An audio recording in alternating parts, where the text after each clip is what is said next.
श्रीदुर्गा स्तोत्रमहामन्त्रस्य हिमवान् ऋषिः अनुष्ठुप् छन्दः दुर्गा भगवती देवता श्रीदुर्गा प्रसादसिद्ध्यर्थे जपे विनियोगः। ध्यानम् ॐ ह्रीं कालाभ्रामां कटाक्षैररिकुलभयदां मौलिबद्धेन्दुरेखां शङ्खं चक्रं कृपानं त्रिशिखमपि करैरुद्वहन्ती त्रिनेत्रां सिंहस्कन्धादिरूढां त्रिभुवनमखिलं तेजसा पूरयन्तीं ध्यायेत् दुर्गां जयाख्यां त्रिदश परिवृतां सेवितां सिद्धिकामैः। ॐ शिवाथो मा रमा शक्तिरनन्ता निष्कलामला शान्ता माहेश्वरी नित्या शाश्वता परमा क्षमा अचिन्त्या केवलानन्ता शिवात्मा परमात्मिका अनादिरव्यया शुद्धा सर्वज्ञा सर्वगाचला एकानेकविभागस्था मायातीता सुनिर्मला महामाहेश्वरी सत्या महादेवी निरञ्जना काष्ठा सर्वान्तरस्थापि चिच्चक्षिश्चा त्रिलालिता सर्वा सर्वात्मिका विश्वा ज्योतिरूपाक्षरामृता शान्ता प्रतिष्ठा सर्वेषा निवृत्तिरमृता प्रदा व्योममूर्तिर्व्योम संस्था व्योमधाराच्युतातुला अनादिनिधनामोघा कारणात्मक कलाकुला ऋतु प्रथम जानाभिरमृतात्मः समाश्रया प्राणेश्वर प्रिया नम्या महामहिषघातिनी प्राणेश्वरी प्राणरूपा प्रधान पुरुषेश्वरी सर्वशक्ति कलाकामा महिषेष्ट विनाशिनी सर्वकार्यनियन्त्री च सर्वभूतेश्वरेश्वरी अङ्गदादिधरा चैव तथा मुकुटधारिणी सनातनी महानन्दाकाशयोनिस्तथेच्यते चित्प्रकाशस्वरूपा च महायोगेश्वरीश्वरी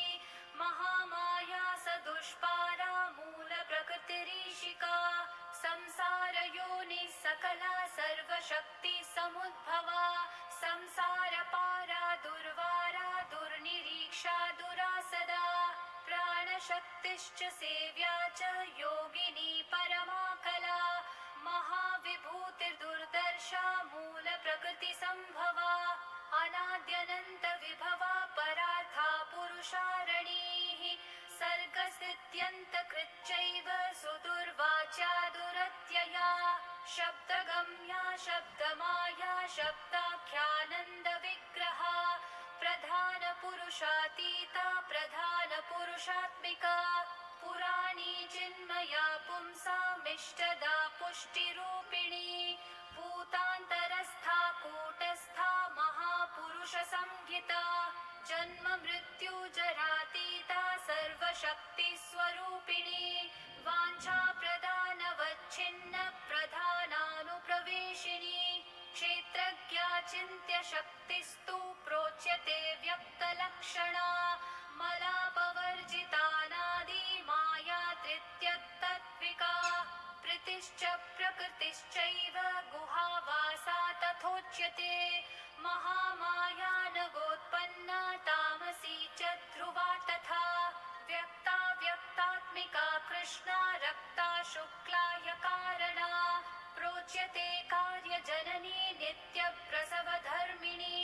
सर्गप्रलयमुक्ता च सृष्टिस्थित्यन्तधर्मिणी ब्रह्मगर्भा चतुर्विंशस्वरूपा पद्मवासिनी अच्युताह्लादिका विद्युद्ब्रह्मयोनिर्महालया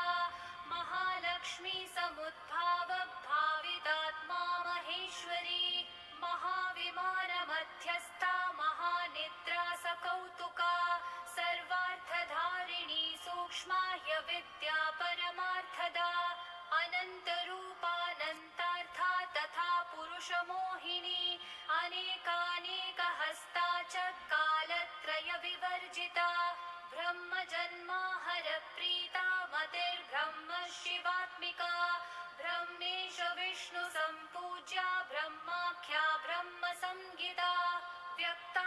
प्रथमजा ब्राह्मी महारात्रि प्रकीर्तिता ज्ञानस्वरूपा वैराग्यरूपैश्वर्यरूपिणी धर्मात्मिका ब्रह्ममूर्ति प्रतिश्रुतपुमर्थिका अपां योनिः स्वयं भूता मानसी तत्त्वसम्भवा ईश्वरस्य प्रिया प्रोक्ता शङ्करार्धशरीरिणी भवानी चैव रुद्राणी महालक्ष्मीस्तथाम्बिका महेश्वरसमुत्पन्ना भुक्तिमुक्तिप्रदायिनी सर्वेश्वरी सर्ववन्द्या नित्यमुक्ता सुमानसा महेन्द्रोपेन्द्रनमिता शाङ्करी शानुवर्तिनी ईश्वरार्धासनगता माहेश्वरपतिव्रता संसारशोषिणी चैव पार्वती हिमवत्सुता परमानन्ददात्री च गुणाग्र्या योगदा तथा ज्ञानमूर्तिश्च सावित्री लक्ष्मी श्रीकमला तथा अनन्तगुणगम्भीरा युरो नीलमणिप्रभा सरोजनिलया गङ्गा योगिध्येया सुरार्दिनी सरस्वती सर्वविद्या जगज्येष्ठा सुमङ्गला वाग्देवी वरदा वर्या कीर्ति सर्वार्थसाधिका वागीश्वरी ब्रह्मविद्या महाविद्या सुशोभना ग्राह्यविद्या वेदविद्या धर्मविद्यात्मभाविता स्वाहा विश्वम्भरा सिद्धिः साध्या मेधा धृतिकृतिः सुनीतिः संस्कृतिश्चैव कीर्तिता नरवाहिनी पूजा विभाविनी सौम्या भोग्यभाग्भोगदायिनी शोभावती शाङ्करी च लोला माला विभूषिता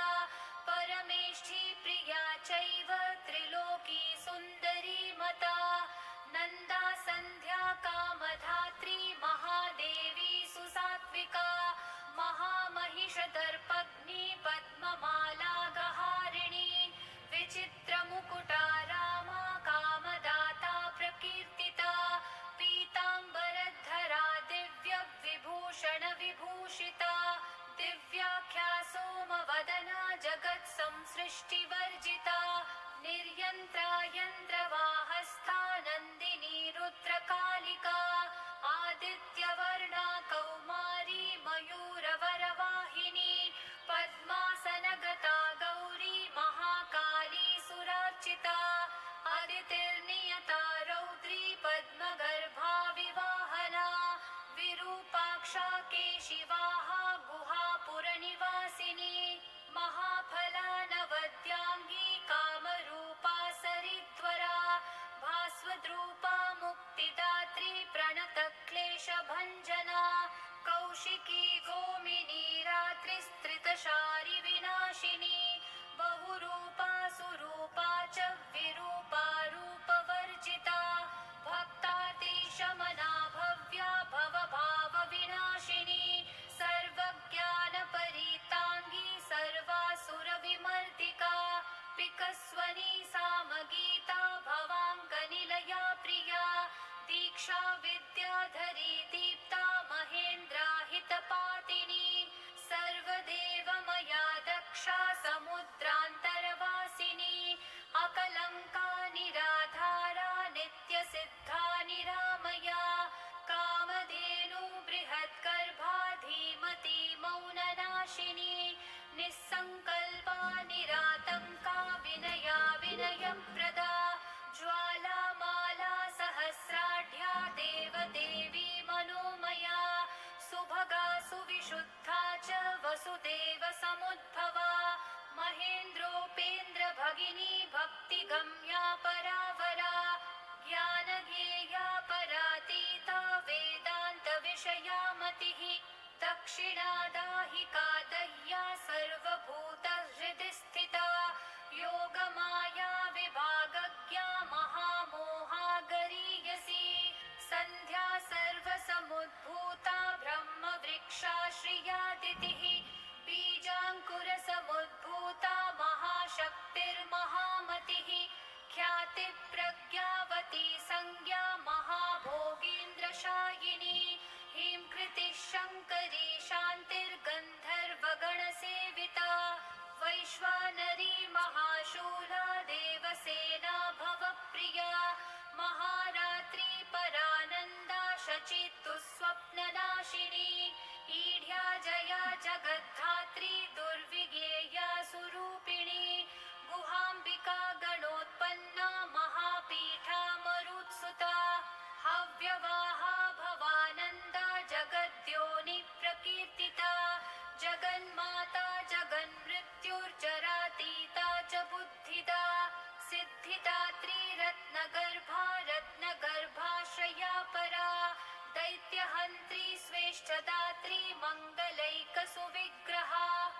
पुरुषान्तर्गता चैव समाधिस्था तपस्विनी दिवि स्थिता त्रिनेत्रा च सर्वेन्द्रियमनाधृतिः सर्वभूतहृदि स्था च तथा संसारतारिणी वेद्या ब्रह्म विवेद्या च महालीला प्रकीर्तिता ब्राह्मणी बृहती ब्राह्मी ब्रह्मभूता गहारिणी हिरण्मयी महादात्री संसार परिवर्तिका सुमालिनी सुरूपा च भास्विनी धारिणी तथा उन्मूलिनी सर्वसभा सर्वप्रत्यय साक्षिणी सुसौम्या चन्द्रवदना ताण्डवा सप्तमानसा सत्त्वशुद्धीकरी शुद्धा मलत्रय विनाशिनी जगत्त्रयी जगन्मूर्तिस्त्रिमूर्तिरमृताश्रया विमानस्था विशोका च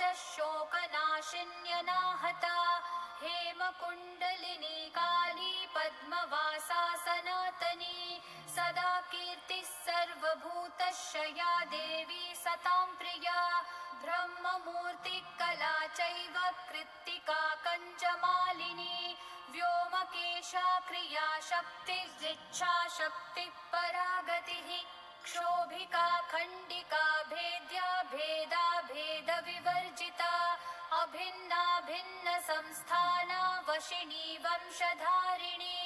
गुह्य शक्तिर्गुह्य तत्त्वा सर्वदा सर्वतोमुखी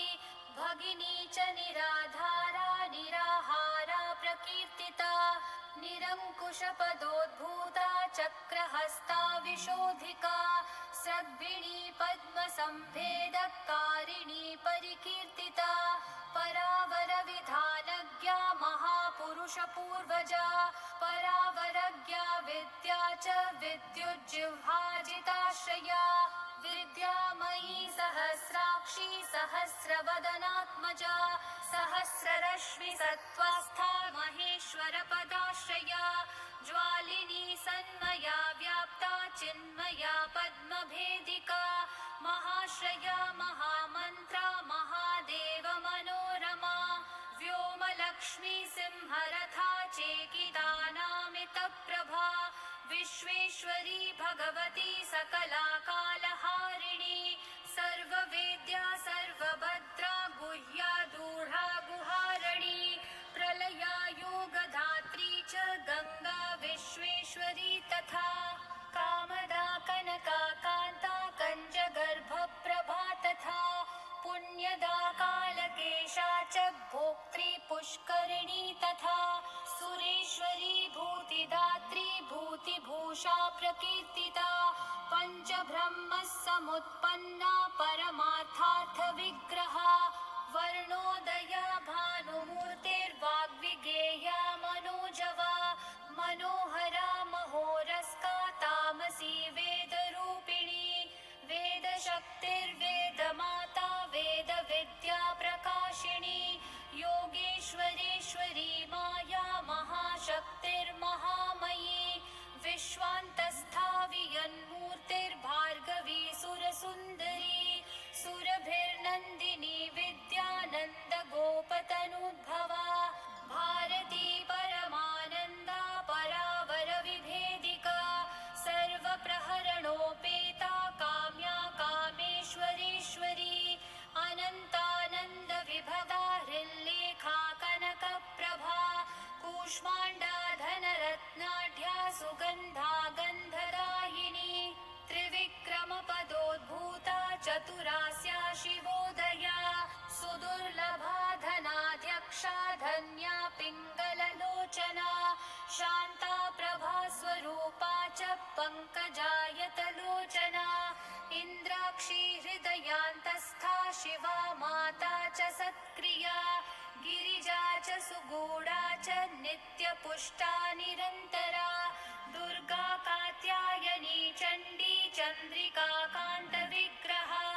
हिरण्यवर्णा जगति जगद्यन्त्रप्रवर्तिका मन्दराद्री निवासा च शारदा स्वर्णमालिनी रत्नमाला रत्नगर्भा व्युष्टिर्विश्वप्रमाथिनी पद्मानन्दा पद्मनिभा नित्यपुष्टा कृतोद्भवा नारायणी दुष्टशिक्षा सूर्यमाता वृषप्रिया महेन्द्र भगिनी सत्या सत्यभाषा सुकोमला वामा च पञ्चतपसां वरदात्री प्रकीर्तिता वाच्यवर्णेश्वरी विद्या दुर्जया दुरतिक्रमा कालरात्रिर्महावेगा वीरभद्रप्रिया हिता भद्रकाली जगन्माता भक्तानां भद्रदायिनी कराला पिङ्गलाकारा कामभेत्री महामनाः यशस्विनी यशोदा च षडध्वपरिवर्तिका शङ्खिनी पद्मिनी सङ्ख्या साङ्ख्ययोगप्रवर्तिका चैत्रा देवत्सरारूढा जगत्सम्पूरणीद्रजा शुम्भग्निखेचराराध्या कम्बुग्रीवा बलीडिता खगारूढा महेश्वर्य सुपद्मनिलया तथा विरक्ता गरुडस्था च जगति हृद्गुहाश्रया शुम्भादिमथना भक्तहृद्गह्वरनिवासिनी जगत्त्रयारणी सिद्धः सङ्कल्पा कामदा तथा सर्वविज्ञानदात्री च नल्पकल्मषहारिणी सकलोपनिषद्गम्या दुष्टदुष्प्रेक्ष्य सत्तमा सद्वृता लोकसंव्याप्ता तुष्टिः पुष्टिक्रियावती विश्वामरेश्वरी चैव भुक्तिमुक्तिप्रदायिनी शिवा धृता लोहिताक्षी सर्पमाला विभूषणा निरानन्दा त्रिशूलासी धनुर्बाणाधिधारिणी अशेषध्येयमूर्तिश्च देवतानां च देवता वराम्बिका गिरे पुत्री निशुम्भविनिपातिनी सुवर्णा स्वर्णलसितानन्तवर्णा सदा धृता शाङ्करी शान्तहृदया अहोरात्रविधायिका विश्वगोप्त्री गूढरूपा गुणपूर्णा च गार्ग्यजा गौरी शाकम्भरी सत्यसन्धा सन्ध्यात्रयी धृता सर्वपापविनिर्मुक्ता सर्वबन्धविवर्जिता साङ्ख्ययोगसमाख्याता अप्रमेया मुनीडिता विशुद्धसुकुलोद्भूता बिन्दुनादः समाधृता शम्भुवामाङ्कगा चैव शशितुल्यनिभानना वनमाला विराजन्ती अनन्तशयनाधृता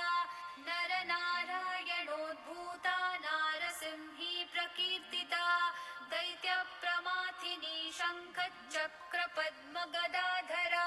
सङ्कर्षणः समुत्पन्ना अम्बिका सज्जनाश्रया सुवृता सुन्दरी चैव धर्मकामार्थदायिनी मोक्षदा भक्तिनिलया पुराणपुरुषाधृता महाविभूतिदाराध्या सरोजनिलया समा अष्टादशभुजानादिर्निलोत्पलदलाक्षिणी सर्वशक्तिसमारूढा धर्माधर्मविवर्जिता वैराग्यज्ञाननिरता निरालोका निरिन्द्रिया विचित्रगहनाधारा शाश्वतस्थानवासिनी ज्ञानेश्वरी पीतचेला वेदाङ्गपारगा मनस्विनी मन्युमाता महामन्युसमुद्भवा अमन्युरमृता स्वादा पुरन्दरपरिष्टुता अशोच्या भिन्नविषया हिरण्यरजतप्रिया हिरण्यजननी भीमा हेमाभरणभूषिता विभ्राजमाना दुर्गेया ज्योतिष्टोमफलप्रदा महानिद्रा समुत्पत्तिरनिन्द्रा सत्यदेवता दीर्घा ककुद्मिनी पिङ्गज्जटाधारा मनोज्ञधीः महाश्रया रमोत्पन्ना तमः पारे प्रतिष्ठिता त्रितत्त्वमाता त्रिविधा सुसूक्ष्मा पद्मसंश्रया शान्त्यतीतकलातीतविकारा श्वेतचेलिका चित्रमाया शिवज्ञानस्वरूपा दैत्यमाथिनी काश्यपी कालसर्पा भवेणिका शास्त्रयोनिका त्रयी मूर्तिक्रियामूर्तिश्चतुर्वर्गा च दर्शिनी नारायणी नरोत्पन्ना कौमुदी कान्तिधारिणी कौशिकी ललिता लीला परावर विभाविनी वरेण्य अद्भुतं महाम्या वडवा वामलोचना सुभद्रा चेतनाराध्या शान्तिदा शान्तिवर्धिनी जयादिशक्तिजननी शक्तिचक्रप्रवर्तिका त्रिशक्तिजननी जन्या षट्सूत्रपरिवर्णिता सुधौतः कर्मणाराध्या युगान्तदहनात्मिका सङ्कर्षिणी जगद्धात्री कामयोनि किरीटिनी ऐन्द्रित्रैलोक्यनमिता वैष्णवी परमेश्वरी पद्युन्मज्जननी बिम्बः समोष्ठी पद्मलोचना मदोत्कटा हंसगति प्रचण्डा चण्डविक्रमा वृषाधीशा परात्मा च विन्ध्या पर्वतवासिनी हिमवन्मेरुनिलया कैलासपुरवासिनी चाणूरहन्त्री नीतिज्ञा कामरूपा त्रयी तनोः व्रतस्नाता धर्मशीला सिंहासननिवासिनी वीरभद्रा धृता वीरा महाकालः समुद्भवा विद्याधरार्चिता सिद्धः साध्याराधितपादुका श्रद्धात्मिका पावनी च मोहिनी अचलात्मिका महाद्भुता वारिजाक्षी सिंहवाहनगामिनी मनिषिणी सुधावाणी वीणावादनतत्परा श्वेतवाहनि सेव्या च लसन्मतिररुन्धती हिरण्याक्षी तथा चैव महानन्दप्रदायिनी वसुप्रभा सुमाल्याप्तकन्धरा पङ्कजानना परावरावरारोहा सहस्रनयनार्चिता श्रीरूपा श्रीमती श्रेष्ठा शिवनाम्नी शिवप्रिया श्रीप्रदाश्रितकल्याण श्रीधरार्धशरीरिणी श्रीकलानन्तदृष्टिश्च यक्षुत्रारातिसूदनी रक्तबीजनिहन्त्री च दैत्यसङ्गविमर्दिनी सिंहारूढा सिंहिकास्या दैत्यशोणितपायिनी सुकीर्ति सहिता छिन्नः संशया रसवेदिनी गुणाभिरामा नागारि वाहना निर्जरार्चिता नित्योदिता स्वयं ज्योतिः स्वर्णकाया प्रकीर्तिता वज्रदण्डाङ्किता चैव तथा मृतसञ्जीविनी वज्रच्छन्ना देवदेवी वरवज्रस्वविग्रहा माङ्गल्या मङ्गलात्मा च मालिनी माल्यधारिणी गन्धर्वी तरुणी चान्द्री खड्गायुधधरा तथा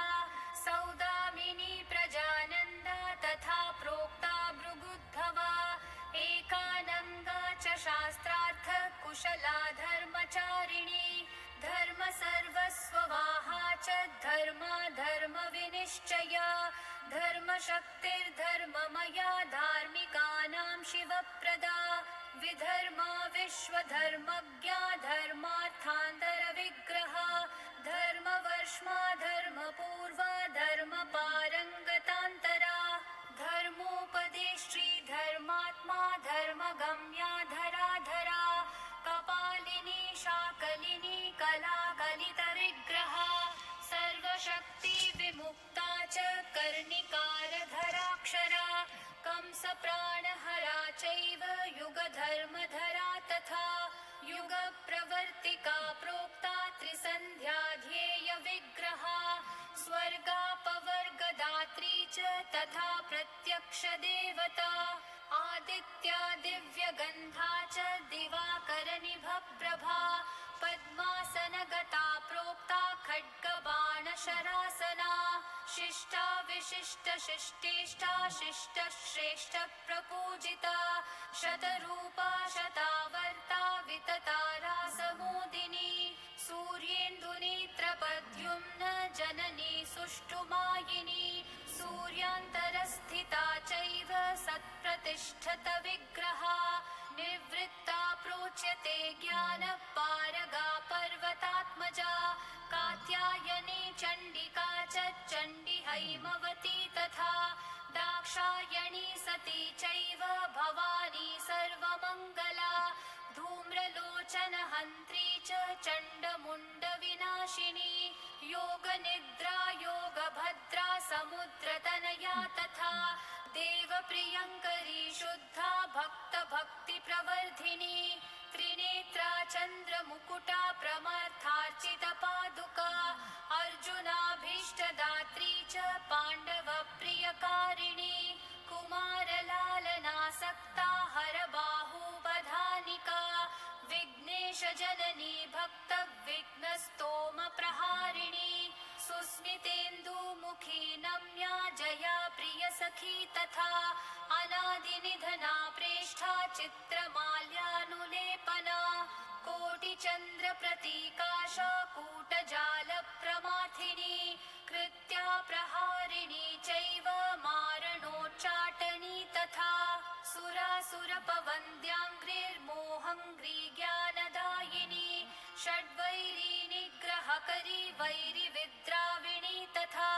भूतसेव्या भूतदात्री भूतपीडा विमर्दिका नारदस्तुतचारित्रा वरदेशा वरप्रदा वामदेवस्तुता चैव कामदा सोमशेखरा दिक्पालसेविता भव्या भामिनी भावदायिनी स्त्रीसौभाग्यप्रदात्री च भोगदारोगनाशिनी व्योमगा भूमिगा चैव मुनिपूज्यपदाम्बुजा वनदुर्गा च दुर्बाधा महादुर्गा प्रकीर्तिता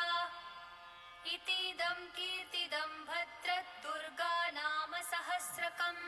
त्रिसन्ध्यं यः पठेत् नित्यं तस्य लक्ष्मी स्थिरा भवेत् ग्रहभूतपिशाचादिपीडा नश्यत्य संशयम् बालग्रहादिपीडाया शान्तिर्भवति कीर्तनात् मारिकादिमहारोगे पठतां सौख्यदं नृणां व्यवहारे च जयदं शत्रुबाधानिवारकम् दम्पत्यो कलहे प्राप्ते मिथप्रेमाभिवर्धकम् आयुरारोग्यदं पुंसां सर्वसम्पत्प्रदायकम् विद्याभिवर्धकं नित्यं पठतामर्थसाधकम् शुभदं शुभकार्येषु पठतां शृणुतामपि ॐ श्री दुर्गा सहस्रनाम स्तोत्रम् सम्पूर्णम्।